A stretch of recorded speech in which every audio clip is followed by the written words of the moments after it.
So mga may, kabit natin ngayon yung aking in-order na salamin. So ang lapad nga pala nito is 25 by 25. 5 piraso na siya sa isang box. Ayan.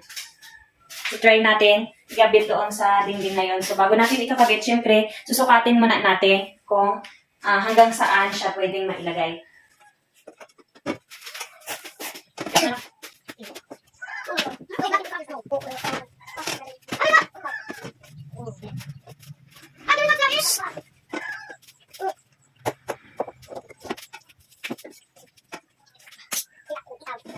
Mag-start na tayo magdikit ng aking in-order na meron.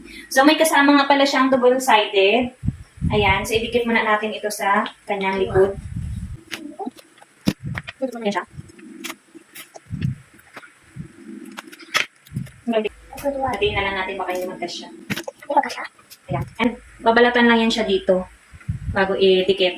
Pero, para mas matibay talaga yung pagkapit niya, dudublihan ko siya ng no more nails. Ayan. May tira pa akong no more nails dito and mayroon din akong extra. So, ito po nga pala mga mi, glue din to siya. Fresh siya dito sa ating mirror. Pero, no more nails ang aking ilalagay.